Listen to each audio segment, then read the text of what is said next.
We are covering President Trump and Vladimir Putin meeting in Anchorage, Alaska. The topic is the war in Ukraine.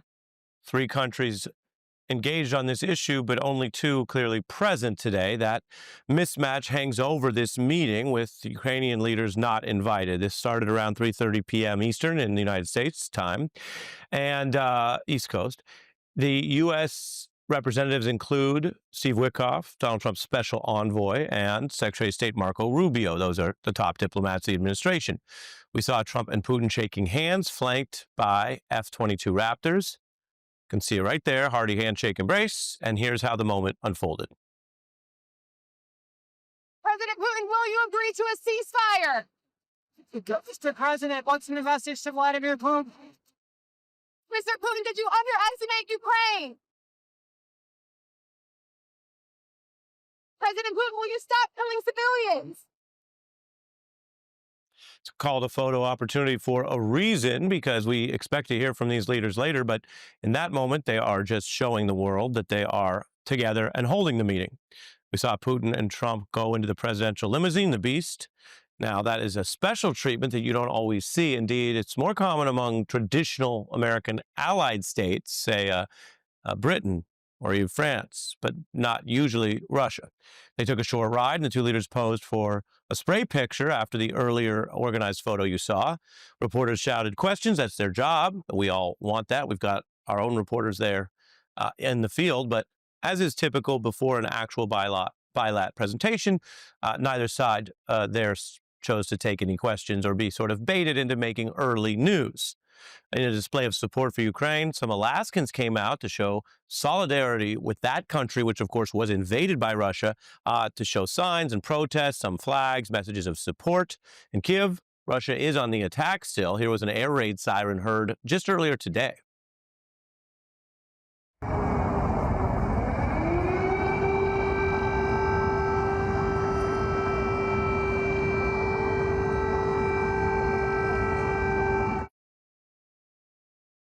At a time of war in Europe and great division otherwise, there is one aspect of all this that people agree on. This summit is significant. It matters even if nothing else comes out of it, for the very reason that already Vladimir Putin, through both war and whatever his outreach is to the Trump administration, has managed to get an important bilat meeting with the U.S. president without Ukraine president. Now, if they don't get a ceasefire out of this, it will benefit Putin still, because you have sort of this symbolic alliance of what is, by most accounts, of course, the aggressor country tied to the U.S. The Times reports Russia and Ukraine agree. A Trump summit is a big win for Putin. That diplomatic fact not really contested. Quote, merely meeting with Trump is a big win for Putin, bringing the Russian leader out of a diplomatic deep freeze and giving him a chance to control the American president face to face. Indeed, they report many European leaders and observers have been, quote, flabbergasted by Trump's decision to hold the summit on Ukraine, excluding Zelensky, and the continent's leaders have pressed this president not to strike a deal tonight behind Ukraine's back. Now, Trump has told European allies that he's not going to make territorial concessions, that he isn't ignorant, he would say, of what the trade-offs are, and that Putin would like to use both the situation on the ground and his perceived or potential warmth or link to the U.S. president to get that which he otherwise might not get through the continuation of war. So Trump is saying, hey, he's not a sucker. He's not just going to give up a bunch of land. Whether he's already given up too much in terms of access is one of the debates on the table tonight. A peace deal that holds between these two nations is not going to be negotiated on the fly without Ukraine and its leader at the table. Now, we have full team coverage for you this hour and going into the bilat we expect and later coverage tonight. We begin live from Alaska with Peter Alexander, NBC News Chief White House Correspondent. Peter, go ahead. Ari, we are here in the room where we expect to see both leaders ultimately punctuating today's events. This is where that joint news conference would take place if it is to occur, as the president and the Kremlin had initially said was the plan. You'll remember that Donald Trump, in the course of the last several days, has said that he would know within the first few minutes, the first 2 minutes, whether Vladimir Putin is up for a deal. Well, we are now 2.5 hours in to this first bilateral meeting between President Trump, Steve Witkoff, his special envoy, and the Secretary of State, Marco Rubio alongside Vladimir Putin and two of his top advisors right now. And it doesn't appear that it's wrapping up anytime soon, with an expanded meeting between the two parties still to come right now. Donald Trump had insisted if it wasn't going poorly, he would be willing to walk away, in effect, just fly right back home. So while we don't know what's been going on in that room, one of the real outstanding questions right now is what was said in private between the two men earlier. Perhaps the most iconic image of this day so far, that shot we saw of Vladimir Putin inside the presidential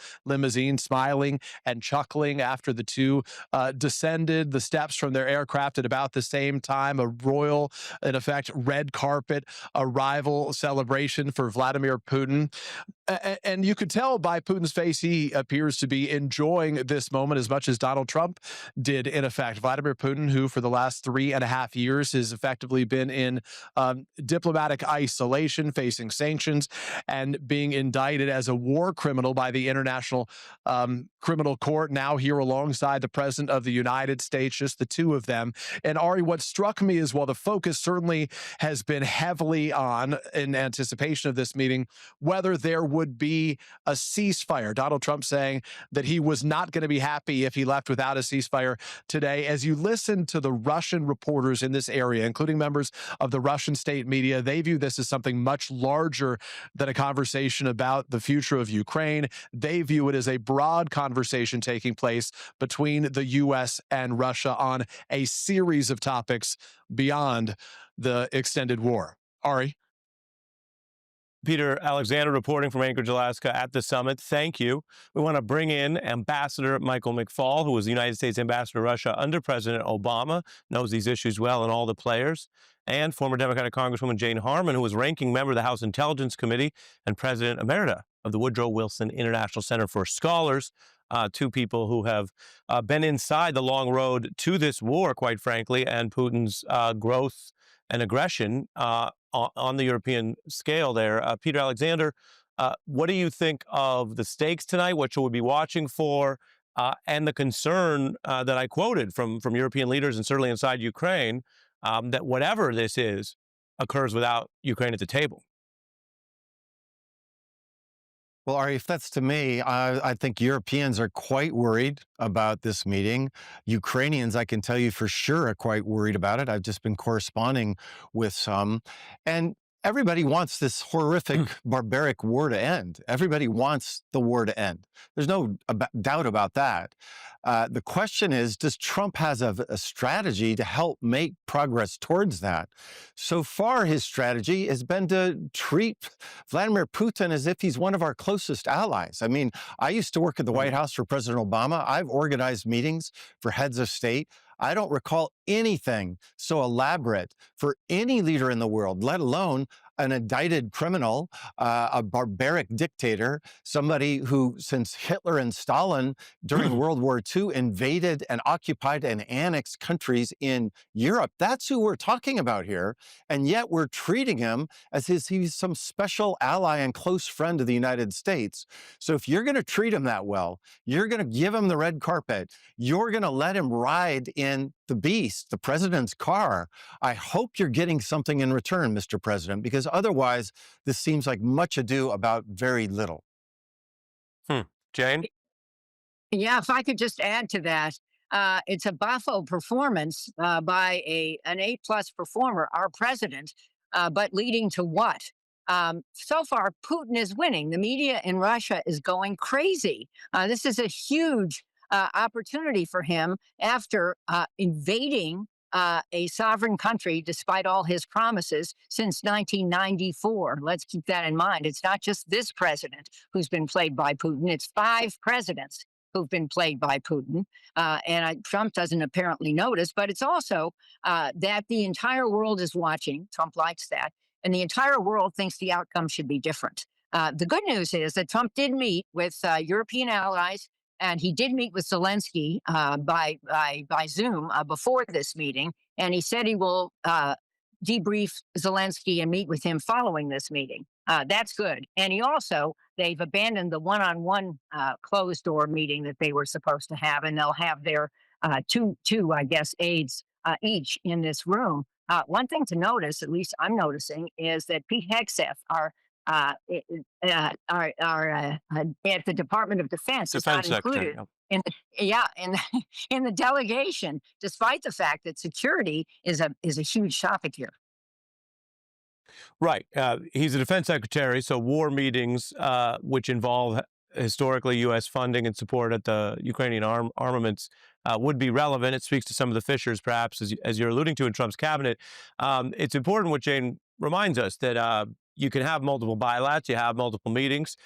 This one, as the ambassador mentioned, it seems different because it's already redounding to Putin's benefit on the world stage and cutting against what had been a Western and NATO effort to isolate him because of the actions he took. So it seems to cut against that. But I want to play, speaking of Zelensky, the now infamous exchange they had at the White House with President Trump, the talk of games and cards. Let's remember how that went.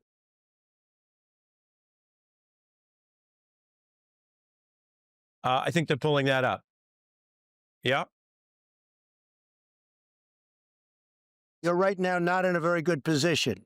You've allowed yourself to be in a very bad position, and he happens to be right about From it. the very beginning of the war. You're not in a Mr. good Brown, position. You don't have the cards right now.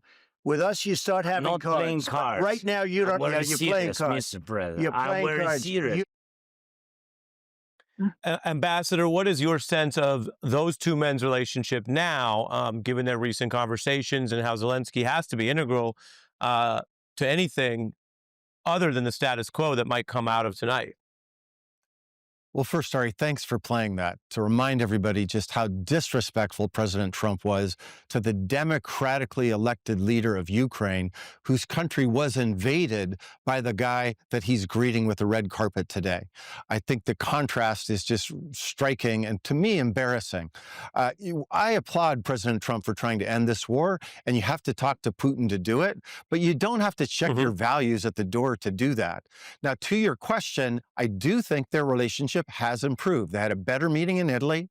They've had constant interactions. I think this format of European leaders plus Zelensky on the phone or a video conference with President Trump is working.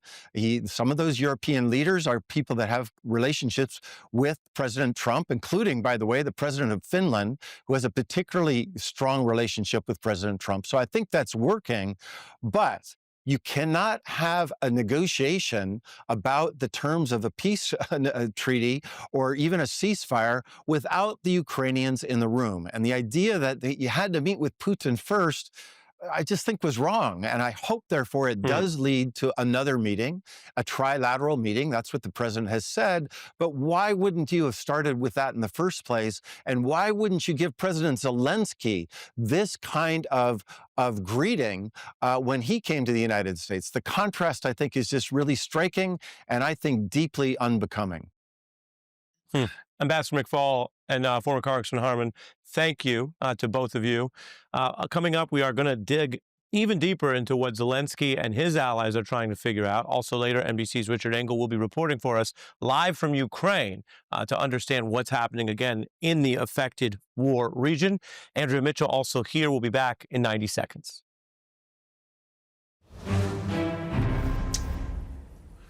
We are back. You're watching MSNBC's special coverage of this summit in Alaska between President Trump and Vladimir Putin. And we're going to keep this shot up for a moment because while you can always go askance trying to overinterpret tea leaves at these kind of diplomatic gatherings, you clearly see more activity in this room. You see traveling reporters basically looking like they are getting either ready or antsy. We saw more people filter in the room. We saw some folks getting ready for what we call hits, reported appearances on news programs like this. That's pretty standard. But you also see more folks from this shot taking their seats and a bit of buzz in the room. Whether that means that we are about to get more action in our earlier presentation is not something we can confirm, but that's what we're seeing. Ambassador McFaul, who has been, of course, one of the people in the back room at exactly such events, rejoins us.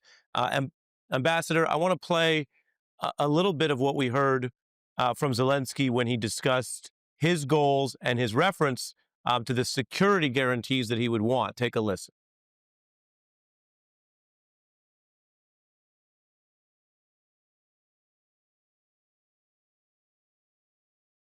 There should be ceasefire, there should be security guarantees. President Trump said that he supports this. I told the US president and all our European colleagues that Putin is bluffing. Putin doesn't want peace, he wants to occupy our country. And Ambassador McFaul, where does that fit with what you were explaining earlier, what his ground rules are? And if you have any thoughts on whether this room looks like a hot room that might have an earlier presentation, I welcome your insight on that logistical programming part of these highly choreographed events. Well, first on the room, it most certainly looks like something's about to happen. Some people thought this meeting was going to go for 7 hours. That clearly doesn't look to be the case because people are taking their seats. So maybe something's happening soon. To what President Zelensky said, he used the word security guarantees on purpose because they fear that sometimes when we talk about land for peace, as is oftentimes a phrase used, we forget what will actually lead to permanent peace, long enduring peace. And for the Ukrainians, they need security guarantees for that peace. They don't just want to have a ceasefire and then the Russian army marches again in 2 or 3 years' time. That's what happened already, right? The war started in 2014. It then escalated in 2022. And until we get serious, we the West, we the United States, President Trump, talking about security guarantees, I don't see any conditions under which the Ukrainians and President Zelensky will agree to a ceasefire, let alone a ceasefire that means that parts of Ukraine will be occupied maybe for a long, long time. I want to bring in Andrea Mitchell, our chief foreign correspondent and longtime veteran of these exact foreign policy stories. Andrea, your thoughts on the point that the ambassador just made and also what you're seeing in the room. Ambassador McFaul, like you, has been around many of these, and he says it looks like they may have had a shorter meeting. People are getting ready for something. Well, it could be that they only had the 3-on-3 and that they're not going into the expanded lunch, that they want to have a briefing for the press. I mean, it's hard to tell whether this is actually the preparation for the news conference. We don't know that officially yet. But it could be that there isn't the need or the desire to have that expanded meeting. I think it's just too early to speculate on how this is going to go. But what is very striking was the warmth, the chumminess, if you will, the friendliness of the greeting, not just the red carpet, but getting into the beast, even though we're told by our own correspondents that there was a Russian official vehicle there. So it wasn't predetermined that Vladimir Putin had to get into the car with the president alone, as has been pointed out by Mike McFaul, by Keir Simmons and others, and by some of my reporting in some of the things that Vladimir Putin has done online before the World Cup, before Sochi Olympics. He can speak a little bit of English, doesn't understand it very well. He doesn't speak it very well, but he probably understands more than he speaks. But there were clearly pleasantries that must have been in English on that red carpet when they first shook hands. And all of that has to be chilling to those watching from Ukraine, because that's not something that Volodymyr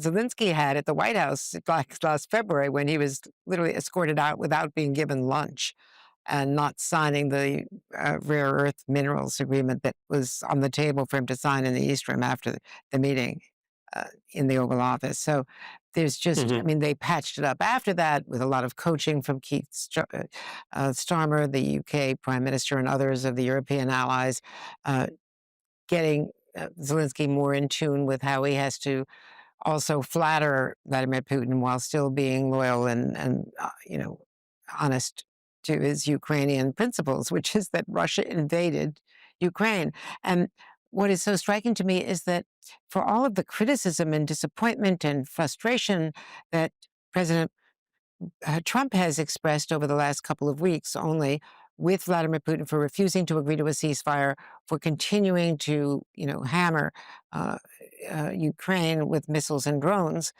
And I think that is a sincere sentiment of wanting to stop the killing, the bloodshed on both sides. Our president has not acknowledged that Russia is the invader here and that Ukraine is the victim. Yeah, right. And that's part of the divergence here, which has so many European allies concerned. Andrea stays with us. Ambassador McFaul, I'm going to bring you in. We're going to take a look at the room in full because we have reporting now on the Russian side, the Kremlin saying the discussions are ending here, that Putin will be, there we go. Look at this in full, excuse me. You can see what is now a room that looks extremely organized and ready for an imminent presentation of some kind. And again, we had the room earlier and folks saw a lot more bedlam and normal kind of scrum of reporters. I could say that as I am one. And now everyone's seated and pretty ready, except for Peter Alexander, who's doing a hit on our sister channel. Ambassador McFaul, the Kremlin saying that they've finished discussions, that Putin will be at this press conference presentation. Walk us through that. Well, it sounds like maybe, I mean, we're just speculating, they might have canceled the expanded bilateral meeting. Sometimes that happens, by the way. I want to underscore that we shouldn't read too much into that. When I worked for President Obama, sometimes the small group meeting went longer than expected, and that was always where the most substantive work was done. And from my point of view, I'm glad that it would be canceled, because in that meeting, the Russians brought all these people to talk about trade and investment. If you look at the delegation, we don't need to be talking about trade and investment with Russia. We need to be talking about ending the war in Ukraine. But it also could signal that the meeting didn't go so well and it's time to wrap up. So I bet you we're going to figure which one of those two scenarios we're in very soon. What else is on your mind, Andrea, as we step away from the possible interpretation or speculating, although it's relevant to everyone who's waiting to hear from the officials. But what else is important for the United States and those concerned about Ukraine's security with what we might hear tonight? Well, what's really important, I think, is whether or not the president went ahead with what he said on Air Force One today he was going to do, was discuss the issue of land swaps, of territorial swaps, because he is not an expert on that. No offense to the president, but this is not his background. Vladimir Putin views Ukraine as his territory, sovereign territory. That's one of the reasons he's invaded. He thinks it's part of Imperial Russia. And he knows every village, every nook and cranny of Ukraine. And he knows exactly where the front lines are, where his troops have advanced, where his missiles are hitting civilian targets, and what the vulnerabilities are of the Ukrainian front. So that is, one issue. Did they discuss that? And is Marco Rubio and Steve Witkoff, mostly Marco Rubio, at his side, flanking him? Is he able to push back if there's a trap in 2.5 hours of talks, which is what already took place? There had to be a lot of potential traps from the former KGB leader, Vladimir Putin, who knows this territory so well and has his own purposes here, which is to get more of Ukraine back, certainly to get 2 key provinces back, to have a land bridge, to create more of the territory that he believes is his sovereign. Did they also discuss security guarantees? Now, if that expanded meeting does not take place, the defense secretary will not have taken part, because Hegseth did fly out separately, not on Air Force One, but he was supposed to be at the lunch. Not that Pete Hegseth, with all due respect to the defense secretary, is an expert at all on Ukraine or on the battlefield, but we don't know whether that came up, whether security guarantees, non-NATO membership, but some sort of allied security guarantees. And what next for Ukraine? If they did discuss territorial swaps, and if Zelensky is not happy and can't really accept it, and even Europe can't, what will Donald Trump do next? Is he now in Putin's camp vis-a-vis these negotiations? Does he have so much invested in this having worked out that he then goes so far as to cut off, intelligence or other support for Ukraine? Yeah. Our guests stay with me. I'm bringing in Jen Psaki, who, of course, is our colleague, but also has White House experience. And Jen, I actually want to start by playing some of what was a dramatic address by Zelensky to Congress. Again, a reminder that while we are covering what is a newsworthy meeting between 2 countries, it's all about the war in Ukraine, which is the other country, and no greater shift, perhaps, in all of U.S. foreign policy has occurred in the transfer from Biden to Trump than the very different approach to Zelensky. Let's take a listen to that. Ukraine didn't fall. Ukraine is alive and kicking. And next year will be a turning point. I know it. The point when Ukrainian courage and American resolve must guarantee the future of our common freedom. Your money is not charity. It's an investment in the global security and democracy. Jen? It's just a reminder watching that, Ari, and I think we all watched that closely. Remember that night there were Democrats and Republicans standing up and applauding Zelensky. I remember him getting many standing ovations at the time. And now you have a moment where the president of the United States is literally rolling out the red carpet for Vladimir Putin, the leader who is responsible for invading Ukraine, illegally taking territory and hosting him on U.S. soil. And it is quite a swing over the course of a couple of years, because for some time there in the early months of the war in Ukraine, there was strong bipartisan unity standing up against Russia. And we've really crossed a Rubicon and a point that is very problematic for Ukraine, because they don't have the support, the military assistance, the backing in a bipartisan way from the United States that they had in the early months and years of the war. And you heard in that address, Zelensky trying to give the best argument for what was the U.S. support. This is not charity. But Donald Trump's version of the Republican Party, in contrast to, say, McCain or others who were more interventionist, basically says, I don't care whether you call it an investment, ROI, charity, or whatever else, we don't want to be involved. There are criticisms of that. It could be selective. But do you think that there is a different center of gravity in the Congress now because of that shift? It strikes me that it's not the 3 or 4 vote partisan gap, right? It's that there's fewer Republicans willing to openly defend Ukraine than when Trump first entered the scene. That's true. And part of it is just a clear a signal that this is the party of Trump, and that people who even during the Trump era or during the Biden era were standing up with Biden, or were standing in a bipartisan way in support of Ukraine, or members who were quite critical, say, of the Obama administration several years ago, back in 2014, for not doing more to militarily arm and support Ukraine, are now standing by while the president is seeming, at least optically, to be standing on the side of Russia. And that is a great indication of a political shift in the country. I would say, though, Ari, and not that you're suggesting this necessarily, it's not just about charity or not charity. I mean, the significance of this is, of course, that all of these Eastern European countries throughout Europe, fear that if Vladimir Putin sees this as something he can do to other countries, that he will not stop here. So it is more about values and how we see global order as a country, and whether or not one country, Russia, should be able to illegally intervene and seize territory from another. And that is sort of a global view, and one that Trump doesn't share with past Democratic and Republican presidents. Sure. I mean, that's the crux of it. Ambassador McFaul, we're talking about the decline of the New World Order. As far as Donald Trump is concerned, it's a far more selective engagement of who might benefit from a U.S. Alliance, but the NATO alliance, or the idea that the entire post-World War II system of international harmony and united front against this type of aggression is in doubt, because Russia's a nuclear power, and if they get rewarded with enough land or benefits out of this, then as I think both of you and Jen have alluded to, A, they're rewarded, B, they could regroup in however long and do it again to this or another country.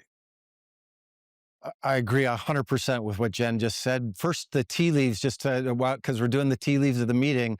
Kirill Dmitriev just walked in. He's a member of the delegation. He was supposed to be at the lunch. He's not at the lunch. He's sitting in the front row right now. So that suggests to me that this meeting, the press conference, is going to take place. It also suggests that the Russians, that Putin's going to be there, that Dmitriev is sitting in the front row. But I want to go, the big point that Jen made, I think, is just so fundamental to what we're talking about here. It used to be just axiomatic that the United States of America was the leader of the free world. We were the leader of the global order, and the fight between autocrats and Democrats during the Cold War and even after the Cold War, the world order was anchored by the most powerful democratic country in the world. President Trump is challenging that. In a fight between democracy and dictatorship that is happening, a war that is happening right now in the heart of Europe, he's kind of agnostic about which side we're on. And you just very symbolically showed that, Ari, by showing that Oval Office meeting where we're embarrassing the Democratic leader and then rolling out literally a red carpet for the dictator. And I think the consequences of that are not just about Ukraine. I think the consequences are big for security in Europe, for security in Asia. You know who's watching this very closely? Because I was just there 2 months ago. The people of Taiwan. They are worried that if we don't think about autocrats versus Democrats, they might be next. And so this, I think, is a much bigger event, if you will, than just talking about where the lines of a ceasefire might be in Ukraine. It could be the unraveling of that World War II, that world order that was set up after World War II. Well, and that's why, again, even though there are those frustrated or concerned with how Putin is already getting so much out of the perceived statecraft of this large event, no matter what comes out of it, that it feels like a reward, that you don't give away meetings when you're the president of the United States. It also is a reminder of the stakes of how this war continues or ends and what the lessons are for other autocrats in the region. I want to play something else we put together here. We're watching what we can see in the room looks like the imminent press conference everyone's been waiting for. But this is how President Trump has both sounded and at times had tension with his own remarks in the lead up. Take a look. We have a meeting with President Putin tomorrow. I think it's going to be a good meeting. There is a 25% chance that this meeting will not be a successful meeting. All I want to do is set the table for the next meeting, which should happen shortly. Did you tell Zelensky to be ready? Did you tell him to be ready to come? Should you start making legitimate progress? I don't want to talk about a second meeting. Maybe there will, maybe there won't. President Putin, what's the difference in a face-to-face, in-person meeting? No, dude. Look, he's a smart guy. We get along. Will Russia face any consequences if Vladimir Putin does not agree to stop the war after your meeting on Friday? Yes, they will. There will be very severe consequences. That's some of what we've heard just recently. I want to bring in David Rothkopf, a foreign policy expert, host of Deep State Radio, and a veteran of the Clinton administration. David, much has been said here today. There is much we don't yet know, although we've gotten our clues about what the Kremlin says is now the end of that meeting, and Putin will attend this presentation. But your thoughts about what we're about to see? Well, I think it's consistent with what we've seen so far, or at least that's my guess, right? We've seen Trump give heroes welcome to Putin. We've seen Trump bring along his economic officials, which is kind of body language saying, hey, I think there can be more to this than just talking about Ukraine. We can move beyond it. We can move towards normalizing. And, again, I don't want to speculate because we're going to find out in a minute or two whether we're right. But, looking at this, I would say, oh, they're going to hold a press conference earlier so that it hits prime time. If things were going badly, they'd do it later. Let's do a press conference now, then let's have our lunch. I think, Trump, like lots of leaders, has an inclination to want to declare victory, whether that victory is there's going to be another meeting or we made a breakthrough, or, it's positive, we're trending in a positive direction. I'm not 100% sure, but it sure does look like from the minute he arrived here, Trump's objective was to declare victory and to move closer again to Putin. David, stay with me. I told viewers earlier in the hour that we would also go to Ukraine with all of the important questions about how that country and its leadership looks at what's happening, transpiring so far away over in Alaska.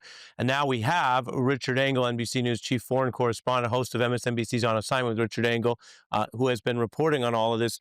Richard, what can you tell us about how this is viewed in the actual theater of war in Ukraine? And what other reporting or analysis would you like to share with us tonight as we watch the summit? Well, I'll start off by saying that things could change dramatically in the next few minutes, depending on what kind of announcement we hear from President Trump, from Vladimir Putin. But generally, for the last several days, we've been hearing great skepticism from Ukrainians. Skepticism that this meeting is happening, that it's happening at such a high level, and that they're not there.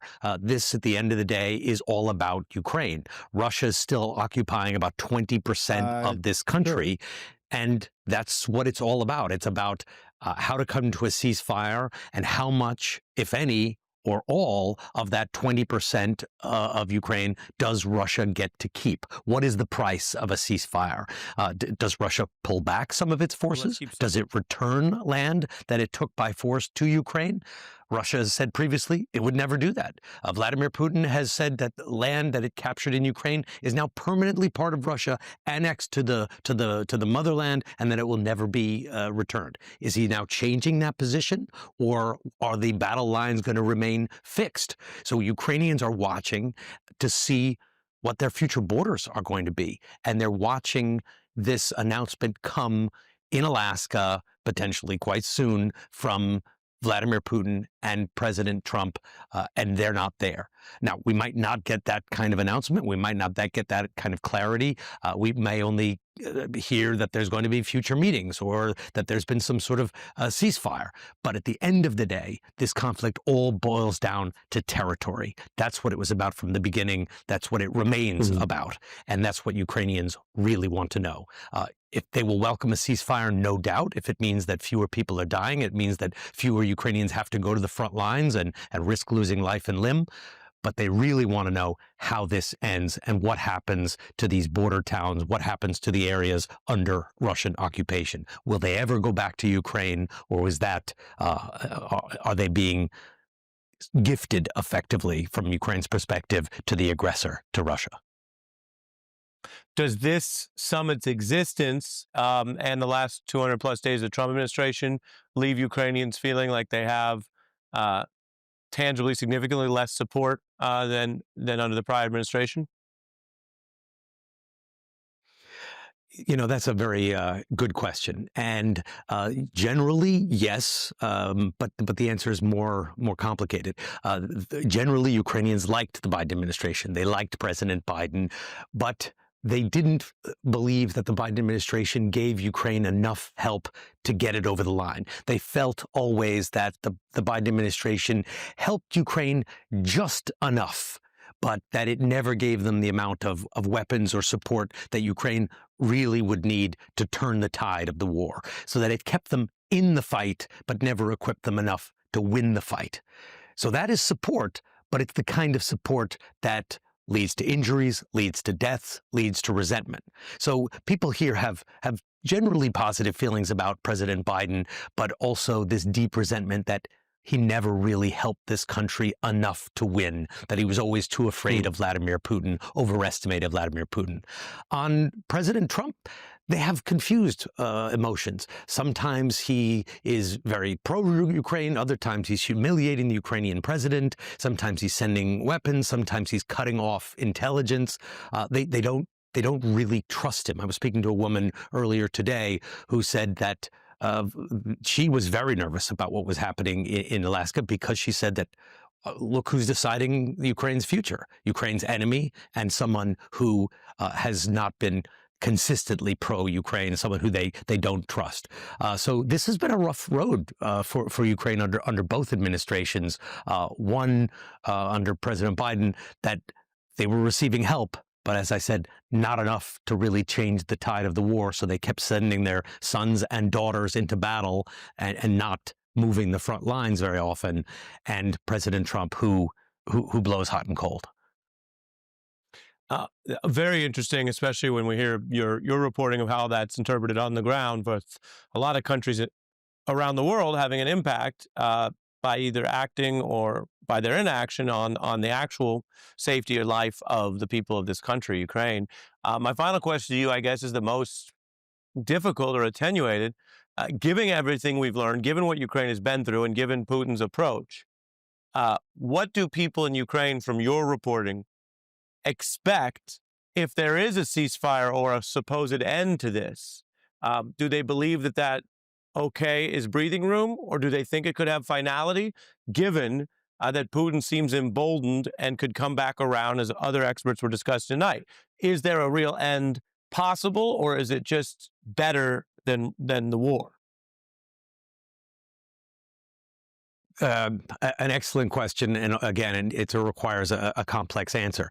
Ukrainians don't believe that giving Vladimir Putin some land that he's currently occupying, and he's currently occupying about 20% of this country, so that Ukrainians say if some peace deal, ceasefire agreement is reached and Russia gets to keep 10% of that, 20% of that, which would be all or all of the land, Ukrainians don't believe that Vladimir Putin will be satisfied, that he would be rewarded in some fashion, that Russia invaded this country, and in exchange for stopping its attacks on Ukrainian cities, Russia is allowed to keep a portion of Ukraine.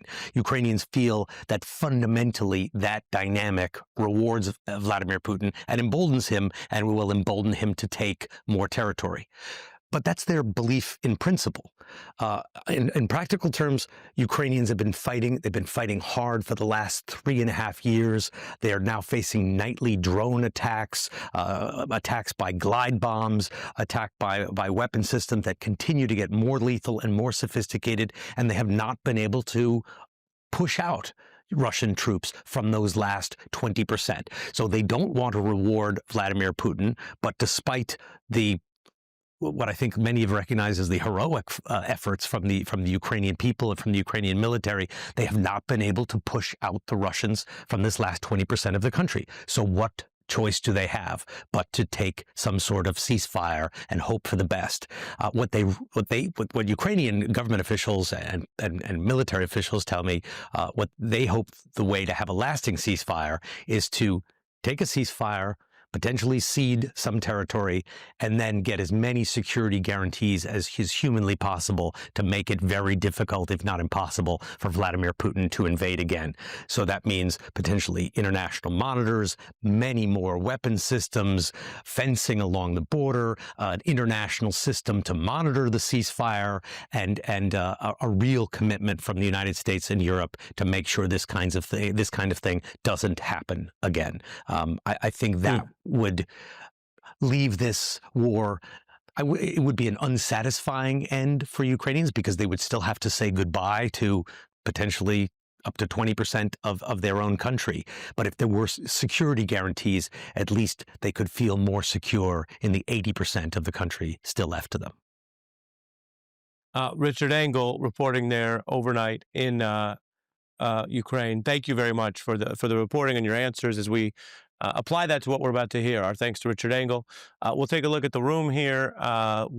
Steve Witkoff, the special envoy, who of course was a key part of these meetings and traveled with the president, unlike this defense secretary, as we were hearing about earlier, has just entered the room. That is, again, another incremental sign of us getting closer to the presentation of the summit that the whole world, in some respect, is waiting on. I want to bring in political science professor Catherine Stoner from Stanford University, who has studied these issues. Much has been said, so I'll hand you the floor about what you want to focus on right now. Sure. I think picking up some of what Richard was saying, and he's on the ground there in Kharkiv, which of course is being shelled pretty regularly. I would say that we've seen in recent polls out of Ukraine that about 70% of Ukrainians are saying that they are tired of the war. That doesn't mean they necessarily want peace on any terms, and they certainly don't want peace on Putin's terms, which he's very clearly articulated a number of times and has indicated that he has no reason and no desire to back off of those, which is essentially in 4 regions of Russia of Ukraine, pardon me, that he had written into the Russian constitution in September of 2022. And I think, as has been mentioned previously, the problem with that is that they actually don't occupy all 4 of those regions and Crimea. They occupy parts of one of them, or one of them almost completely, parts of the other 3, and of course all of Crimea. So the problem on the Ukrainian side is that they see those regions as part of Ukraine. So they won't give up a lot of land for peace. And even if in a few moments this is declared a done deal, of course, it isn't, because the Ukrainians still have a democracy. And we saw that just last week and a half, when President Zelensky tried to do away with 2 corruption bodies, or actually put them more firmly under control of one of his appointees. People came out on the streets against him, even during wartime, which is kind of a dangerous thing to do. So it's a pretty active civil society. And what the polls are showing, though, is even people are tired of war. 54% only 54% would accept a ceasefire along the lines that currently exist, but they would not recognize any further land given to Russia, as Putin has requested. And one of the reasons for that is that there are a couple of 100,000 people there in those cities still. And then second, from a defensive perspective, there is something called the sort of fortress line that the Ukrainians have been building since 2014 to try to prevent any further incursion into Ukraine from Russia. So even if there were a ceasefire there, the Ukrainians are going to be very, very nervous about wanting about Putin going further. This is, after all, what he did in 2014 after taking Crimea. So I think that's really important, is making sure that fortress belt, which is what the Russians have been fighting so hard for the last 2 years, and really only making incremental progress. If suddenly we just give that to them in some negotiation with Putin and Trump, I don't think that's something that's going to go through the Ukrainian parliament, and it's not something Ukrainians themselves would accept at all. So it's a very big problem, as Richard indicated in his report, that there's really no representation from the aggrieved party here, from Ukraine, and anything they come up with here should be absolutely irrelevant, because no Ukrainian president, whether it's Zelensky or almost anyone else who's elected in Ukraine legitimately, could possibly accept the terms that Putin wants. So we'll see, but I don't think it's right. This could be the beginning of something, or it just really could be the beginning of a lot of empty talk. Professor, stay with me. I want to bring in David Rothkopf, who's been standing by with us as well. David, you look at this, and the other part we haven't discussed at length is the Donald Trump of it all on the home front. We've discussed whether Putin has had his way with him. Their long, winding relationship is well known in this country. But we are also dealing with a president early in his term who has repeatedly sought to turn away from what measurably is a sagging approval rate and a series of stories that have bedeviled him, not only in the overall approval, but with his base and on the right. And that's a very different summer than what was expected, or even, I would argue, than we all lived through the first term, than much of what his first term looked like. So while I'm not casting aspersions here, the internal politics matter. We're watching a few more important people fill into the room. And I'm curious what that and the reporting that Donald Trump wants to be in the center of the action, wants a peace prize and all the rest, how that fits in. Well, clearly he wants to change the subject, and he's throwing the kitchen sink at it. He's moving troops into Washington. He's agreed to this meeting, even though there is no concrete reason to agree to the meeting, and he is trying to find whatever he can to get people to, away from saying the word Epstein or talking about his other scandals or the fact that people don't like his economic policies. And I'm sure that what we're about to see here is the president get on the stage and try to spin this in the best way possible, whether it is something substantive or whether, in fact, it is, as we were just discussing, the appearance of progress. I think that's much more likely what we'll get. And I would just say that from the point of view of the Ukrainians and the Europeans that I've spoken to recently, they're as much worried about what Trump says on the stage as they are what they don't hear, what happened in the room privately, what Trump said, oh, I can help nudge Ukraine in that direction. And so we're at the very beginning of a story. And from Trump's point of view, he just hopes this story is going to go on and on for a while, be a big story, be on the front page, and push Epstein and the other problems he's got further into the back pages of coverage.